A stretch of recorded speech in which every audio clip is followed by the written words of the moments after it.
into a dragon.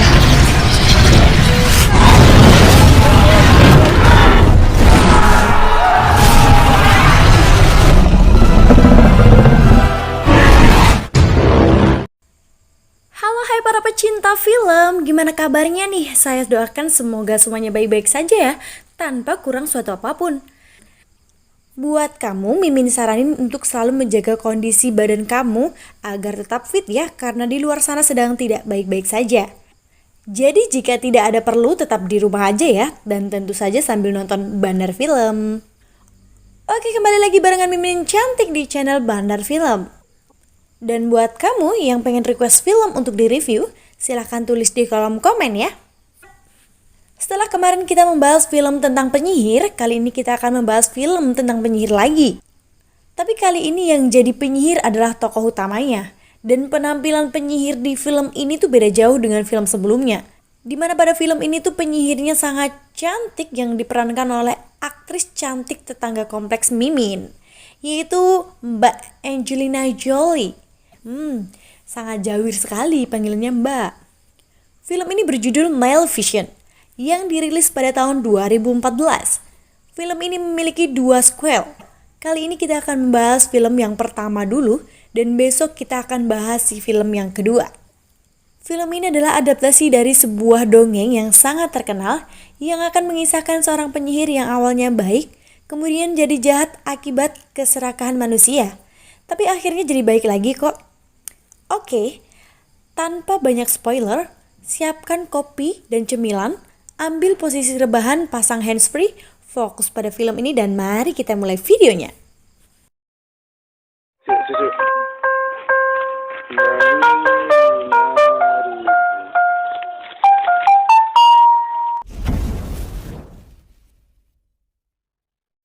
Pada zaman dahulu kala, pada sebuah hutan, hiduplah makhluk-makhluk yang aneh yang beraneka ragam. Sebenarnya ini adalah kerajaan tapi berbentuk hutan gitu. Jadi kerajaan ini disebut Kerajaan Morse, di mana hiduplah seorang peri kecil yang sangat cantik dan imut, dengan sayap besar di punggungnya dan 2 tanduk runcing di atas kepalanya. Dia bernama Maleficent. Dia dapat menggunakan sihir dan sihir itu digunakan untuk kebaikan di kerajaan itu. Beberapa saat kemudian di dekat danau ada seorang anak yang mencuri permata. Dan kemudian Maleficent menemui anak itu. Di sana juga ada pengawal di kerajaan itu dengan bentuk seperti pohon. Ini adalah pertama kalinya Maleficent bertemu dengan manusia. Anak ini bernama Stephen. Maleficent meminta kembali permata yang telah dia ambil. Dan setelah mengembalikan permata itu, mereka berbincang-bincang. Stephen adalah anak yang tinggal di kerajaan dekat kerajaan Morse. Kerajaan itu selalu memusuhi kerajaan Morse karena dipimpin oleh raja yang serakah. Kemudian mereka berpamitan untuk berpisah. Ketika bersalaman, tangan Maleficent merasa kesakitan. Hal ini disebabkan oleh cincin besi yang dipakai Stephen. Pada film ini kelemahan penyihir adalah besi. Keesokan harinya, Stephen datang ke tempat itu lagi dan lagi. Mereka bermain bersama sepanjang hari. Dan seiring bertambahnya usia, akhirnya tumbuhlah benih-benih cinta di antara mereka. Cie, masih kecil udah cinta-cintaan. Setelah beberapa tahun kemudian, Stephen sudah tidak pernah mendatangi Maleficent. Itu karena Stephen tergoda oleh kerajaan manusia. Sementara itu, Maleficent telah berubah menjadi peri terkuat yang melindungi kerajaan Morse. Raja manusia mengetahui bahwa kekuatan kerajaan Morse mulai tumbuh dan beliau berencana akan menyerang tempat tersebut. Ribuan pasukan disiapkan untuk menyerang tempat itu.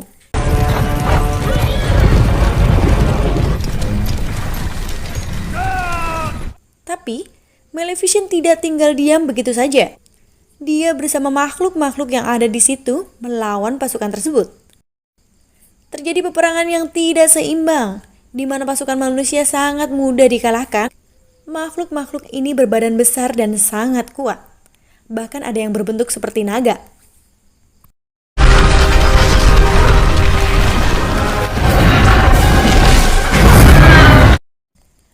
Maleficent juga ikut menyerang. Dia menyerang dengan sayapnya yang sangat kuat. Maleficent juga terlihat sangat kuat jika dibandingkan dengan manusia biasa.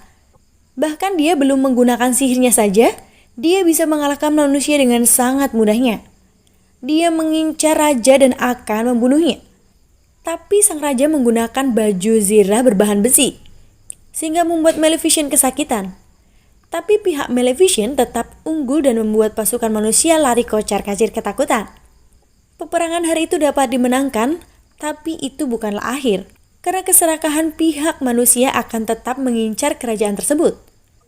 Padahal kerajaan Morse ini nggak ngapa-ngapain loh. Mereka hidup tenang, adem ayem, dan bahkan tidak mengganggu kerajaan manusia sedikit pun. Tapi yang namanya serakah ya seperti itulah sampai mati gitu. Sang raja sudah mulai sakit-sakitan. Beliau mempunyai seorang anak perempuan. Kemudian beliau memberikan sayembara kepada siapa saja yang bisa membunuh Maleficent, maka dia akan dinikahkan dengan putrinya dan akan menjadi raja selanjutnya. Tergodalah Stephen dengan tawaran yang menggiurkan seperti itu. Dia yang mengenal Maleficent berencana akan membunuh Maleficent dengan cara kangen-kangenan agar bisa meluluhkan Maleficent. Karena dia tahu bahwa kekerasan tidak akan menang, tapi dengan cinta dia bisa meluluhkan Maleficent. Di malam hari, datanglah Stephen ke kerajaan Morse dan mulailah mereka melepas kangen yang sudah lama tidak mereka rasakan. Ketika Maleficent sedang tidur, Stephen akan membunuh Maleficent dengan pisau besi. Tapi Stephen tidak tega. Serakah-serakah gini tapi masih punya hati juga ternyata. Kemudian dia mengurungkan niatnya dan dia beralih untuk memotong sayap Maleficent. Kemudian dia menyerahkan sayap itu dengan bukti bahwa dia telah membunuh Maleficent.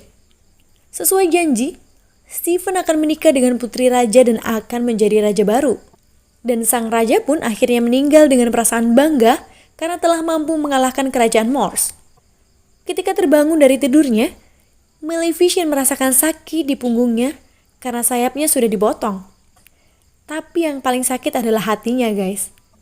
Kamu bayangin aja, wanita sebaik, secantik dan sesetia ini, kamu patahkan hatinya dengan keserakahan akan tahta. Hal ini membuat Maleficent sangat sedih, marah dan membenci Stephen dengan perasaan yang sangat mendalam. Hal inilah yang membuat Maleficent berubah menjadi jahat. Ingat, orang jahat lahir dari orang baik yang tersakiti.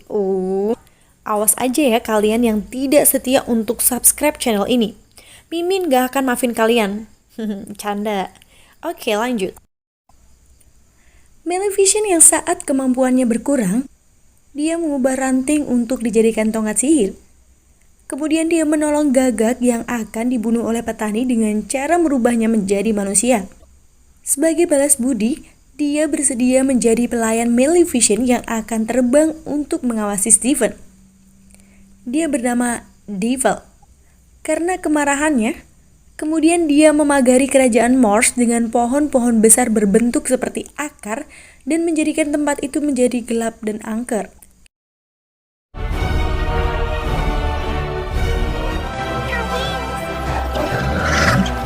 Beberapa saat kemudian, Raja Stephen telah dikaruniai seorang anak.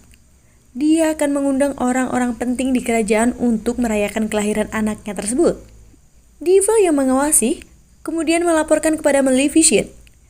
Maleficent akan mendatangi pesta tersebut dan akan melakukan hal yang buruk pada anak Stephen. Hal apa itu?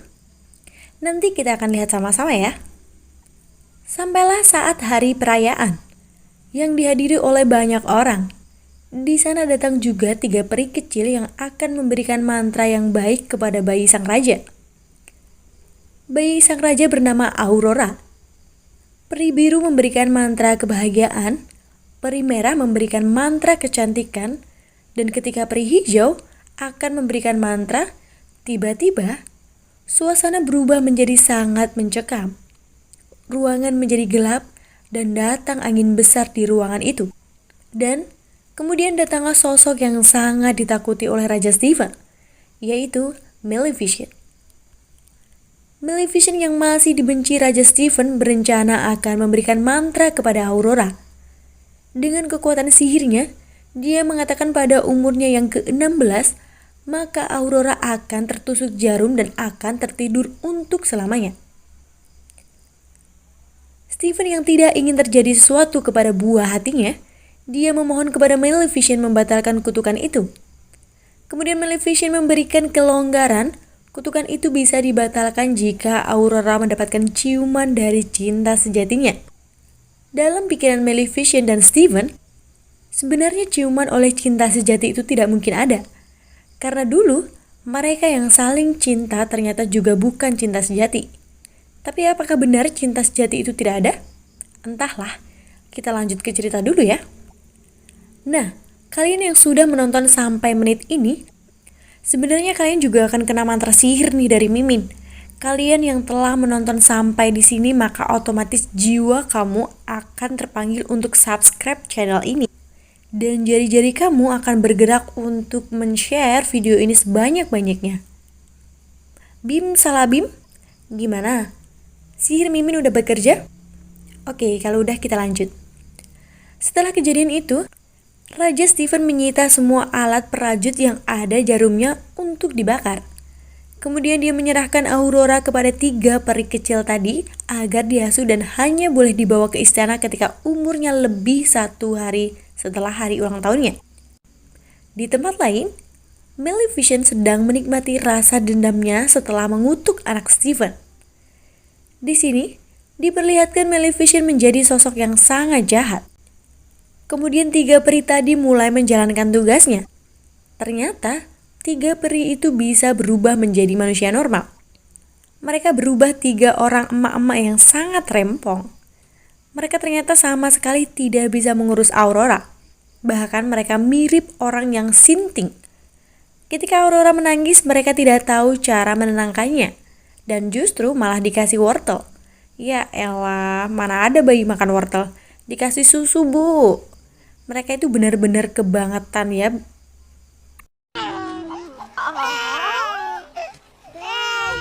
Maleficent dan Devil terus mengawasi bayi itu di sekitar tempat itu. Bayi itu menangis sampai malam dan 3 pengasuhnya tadi malah enak-enakan tidur. Ya ampun, pengasuh macam apa sih ini? Sebel banget deh Mimin tuh. Atas perintah Maleficent, Devil memberikan bunga yang ada sarinya sebagai ganti susu dan kemudian bayi itu tidak menangis lagi. Hari demi hari pun berlalu. Maleficent and Devil selalu mengawasi bayi itu dan justru mereka berdua lah yang secara tidak langsung yang merawat Aurora. Saat ini Aurora sudah seusia balita dan bisa berjalan. Dan lagi-lagi terjadi ketika mereka sedang bermain di sebuah taman, 3 pengasuh tadi justru sedang asik bercanda sendiri. Mereka tidak mengawasi Aurora yang sedang berjalan ke arah tebing. Bisa terjatuh dong kalau kayak gini caranya. Kalian kalau udah pernah nonton film ini nih, kalian pasti bakal sebel deh, gemes gitu. Ngomong anak kok modelnya kayak gini. Untungnya ada Maleficent yang menolong Aurora dengan cara menggerakkan dahan pohon untuk menahannya hingga dia tidak terjatuh. Kayaknya kejadian-kejadian konyol kayak gini tuh terjadi setiap hari dan Maleficent itu selalu di situ untuk menolong Aurora. Di lain hari, Aurora berjalan keluar sendiri dan dia bertemu dengan Maleficent. Bukannya takut, tapi justru dia minta untuk digendong. Anak kecil tahulah siapa yang sayang sama dia. Kemudian Maleficent dengan canggungnya menggendong anak itu. Sebenarnya rasa dendam di hati Maleficent sudah hilang dan rasa kasih sayang pada anak itu sudah mulai tumbuh sejak pertama kali anak itu dirawat oleh 3 pengasuhnya. Padahal dia yang dulu mengutuknya, tapi sekarang malah jadi sayang. Singkat cerita, Aurora usianya sudah hampir 16 tahun. Udah jadi gadis cantik dong pastinya. Dia tanpa sengaja berjalan ke arah hutan, tapi hutan itu dipagari oleh Maleficent. Kemudian Maleficent menidurkannya dan membawanya masuk ke hutan atau kerajaan Morse tersebut. Aurora menikmati keindahan kerajaan Morse, di mana di situ ada peri-peri kecil dan ada banyak bunga-bunga yang menyala. Aurora melihat Maleficent ada di balik pohon. Dia menyuruhnya keluar.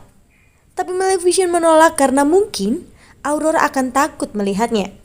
Tapi ternyata Aurora telah mengetahui siapa sosok tersebut. Dia tahu kalau selama ini Maleficent selalu mengawasinya, merawatnya, dan menjaganya. Di waktu yang sama, Raja Steven yang merasa terancam oleh Maleficent, dia selalu mencoba menyerang kerajaan Morse. Tapi saat itu juga Maleficent selalu mencegahnya. Bahkan selama hampir 16 tahun ini. Raja Stephen menyuruh pandai besi untuk mengerjakan sesuatu di istananya. Entah apa yang mereka kerjakan, yang jelas itu adalah dari besi yang merupakan kelemahan Maleficent.